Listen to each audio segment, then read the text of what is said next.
कैलालीको धनगढीका चोक चोकमा समूह बनाई खटिएका छन् निजी बस व्यवसायी समितिका पदाधिकारी तथा सदस्यहरू। कोही विद्युतीय गाडी वा निजी गाडी गुडेको देखियो कि रोक्दै अगाडि जान दिँदैनन्। विद्युतीय रिक्सामा कस्ता यात्रु आइरहेका छन् भन्ने पनि हेक्का राख्दैनन्। सडकमा गुडिरहेको विद्युतीय रिक्सालाई अगाडि बढ्न नदिन पाङ्ग्राको हावा निकाल्छन्। सार्वजनिक यातायात बचाउ केन्द्रीय सङ्घर्ष समितिको आदेश अनुसार आइतबारदेखि आन्दोलनरत यातायात व्यवसायीहरूले सोमबार लामो दूरी मात्र नभई छोटो दूरीमा पनि बस तथा सार्वजनिक तथा निजी सवारीहरू सडकमा गुड्न दिएनन्, जसका कारण यात्रुहरूले मार खेप्नु परेको छ। धनगढी उपमहानगरपालिका वडा नम्बर 4 बस पार्कमा फुलबारीदेखि वैदेशिक रोजगारीमा जानका लागि काठमाडौँ बस कुरेर बसेका थिए। सफीतुल्ला अन्सारी सोमबार दिनभर बस नचलेपछि बस पार्कमै अन्योलताका बीच बस चल्ने आशामा पर्खाइमा थिए, तर सोमबार कुनै पनि सवारी साधन नचलेपछि उनी निराश बनेका छन्।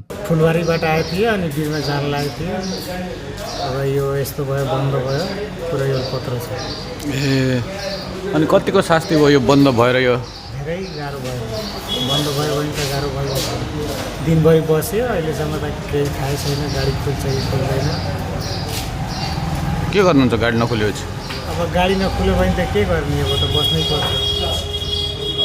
के गर्नु भन्नुहुन्छ? अब के बन्द गऱ्यो भने त अब के फाइदा होला? अब फेरि चलायो भने त फाइदा निस्किहाल्छ पैसा। बन्दलाई त केही फाइदा छैन जस्तो लाग्छ। धनगढी 12 बस्दै आएका वासुदेव पण्डित हरिद्वारका लागि निस्कन लागेका थिए। मंगलबार अनिवार्य पुग्नुपर्ने बाध्यता रहेको उनी शहीद गेटमा आन्दोलनरत पक्ष व्यवसायीको दादागिरीदेखि आक्रोशित थिए।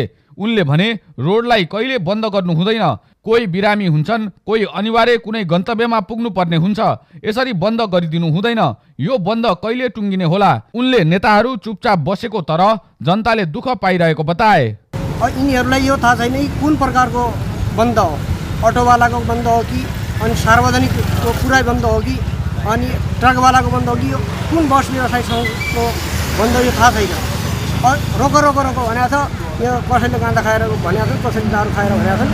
यस्तै छ। अब नेपालको कानुन कसले कहिले थाहा भयो भने अब भनेपछि अब यो कतिसम्मको हदभन्दा पार गरेर सानो केही कसैले सानो बिगार्दा पनि गाडी बन्द गरिदिने। कैलालीको घोडागुडी नगरपालिका सुक्कड बस्दै आएकी छिन् कल्पना राणा। उनी धनगढी स्थित स्वास्थ्य निर्देशनालयले आयोजना गरेको अर्धवार्षिक समीक्षा तथा आगामी बजेटको कार्ययोजना सम्बन्धी गोष्ठीमा सहभागी हुन शुक्रबार धनगढी पुगेकी थिइन्। शनिबारसम्म चलेको गोष्ठी सकेर सोमबार घर जान लागेकी उनी सवारी नपाउँदा बाटोमा अल्पत्र थिइन्। उनले भनिन्, गाडी बन्द रहेको मलाई जानकारी थिएन। अहिले सडकमा अल्पत्र छु। हामी घर कसरी पुग्ने भन्ने अन्योलमा छु।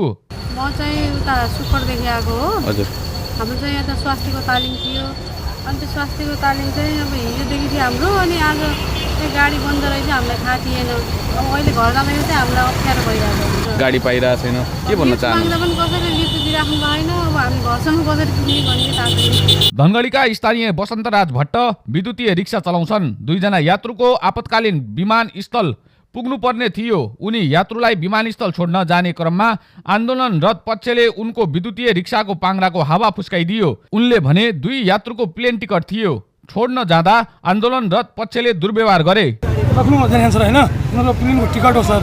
त्यो हिसाबले अब यिनलाई अर्जेन्टमा म पनि आन्दोलनमै उठाए मान्छे हुँ। अब गाडीहरू अटोहरू नचलाउनु दिने, रातो प्लेटलाई रोका गर्ने भन्ने हाम्रो आन्दोलन हो सर। अब यिनीहरूको अर्जेन्ट हुनाले म यिनीहरूलाई साथ छोड्ने हो सर। यो तपाईँको गाडी हो? हजुर, मेरो अटो हो सर। अटो हो? हजुर। अटोमा अटो लिएर आउनुभयो? हजुर सर। त्यहाँ समितिले मलाई जाऊ भनेर, तलको समितिले जाऊ भनेर फेरि यिनले चाबी समातेको। सार्वजनिक यातायात बचाउ केन्द्रीय सङ्घर्ष समितिको आदेश अनुसार देशभरि सवारी चालकहरूले आफ्ना सवारी साधन घरमा थन्काएर सडकमा आएका थिए। उनीहरूले सडकमा आफ्ना गाडी त गुडाएनन्, तर आम सर्वसाधारणका निजी गाडी विद्युतीय रिक्सा समेतलाई रोकेर समस्या दिएको छ। यात्रु बोकिरहेका सबै यातायातका साधनहरू बन्द गरिरहेको सुन्दर सुदूरपश्चिम यातायात प्रणालीका अतरिया शाखा इन्चार्ज शिवराज भट्टराईले जानकारी दिए।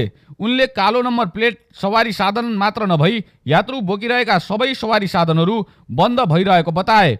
अटो रिक्साहरू पनि कालो नम्बर प्लेटका नै हुन्। उनीहरूले राम्ररी नबुझेका हुनाले उनीहरूलाई सम्झाएर हामी अटो रिक्सा पनि बन्द गरिरहेका छौँ। उनले भने त्यसबाहेक अन्य यात्रु बोक्ने सबै सवारी साधनहरू अनिश्चित कालका लागि बन्द छन्।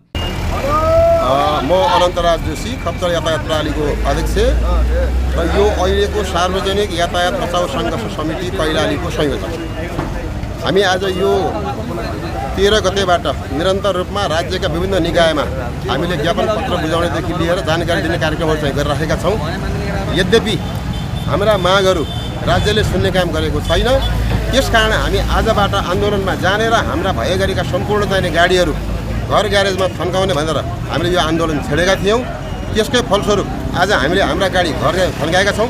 तर कतिपय गाडीहरूले यसको जानकारी प्राप्त नगरेको हुँदा तिनलाई पनि सम्झाइ बुझाइ गरिकन अबदेखि यसरी चाहिँ सडकमा नआउनु होला, यो आन्दोलन तपाईँ हाम्रो साझा भन्नाले हामी आज सडकमा उभिएको अवस्था। र त्यो कार्यदलले वार्ता गर्ने क्रममा सम्पूर्ण कुराहरू सहमति भइसकेपछि मात्रै यो देशभरिका आन्दोलन जुन सङ्घर्षका आन्दोलन छन् त्यो खुला हुन्छ र त्यो मागहरू पुरा नभएसम्मलाई यो आन्दोलन चाहिँ रोकिँदैन। र अर्को कुरा के हो भने हामीले राखेका मागहरूमा यदि अन्जायज मागहरू छ, गलत मागहरू छ भने राज्य पक्षले तपाईँले राखेको माग यो गलत छ भन्ने कुरा पुष्टि गर्न सक्नु पर्यो। गर्ने काम दिएको छ। अहिले पनि केही त्यस्ता बिचौलियाहरू छन् यो क्षेत्रमा, राता निजी नम्बर प्लेटका बिचौलियाहरूले क्षणिक स्वार्थ उठाएर अहिले सीमित 100 रुपियाँ लाग्ने ठाउँमा 500 रुपियाँ, 500 रुपियाँ लाग्ने ठाउँमा 1000 रुपियाँ निजी सवारी साथमा यदि पेसेन्जर ओसार प्रसार गर्छन् भने यो गलत काम हो। यो काम गर्नु हुँदैन। त्यस कारणले यो आन्दोलनलाई पुर्याउने यदि त्यस्ता गतिविधि हुन्छन् भने त्यहाँ चाहिँ हाम्रो यो सङ्घर्ष समिति चाहिँ सहनशील हुँदैन भन्ने कुरा। गण्डकी प्रदेश सरकारले नियमावली नै जारी गरेर राइड सेयरिङका नाममा निजी सवारी साधनलाई पनि यात्रु ओसार पसारमा प्रयोग गर्न दिएको भन्दै आन्दोलित व्यवसायीहरूले सोमबारदेखि सवारी साधन घर ग्यारेजमा थन्काएर सेवा ठप्प पार्ने घोषणा गरेका थिए। घोषणा अनुरूप नै सोमबारदेखि अनिश्चितकालका लागि यातायात सेवा बन्द रहने बताइएको छ। सनराइज टेलिभिजनका लागि शेरबहादुर एर र सुदीप थापाको रिपोर्ट।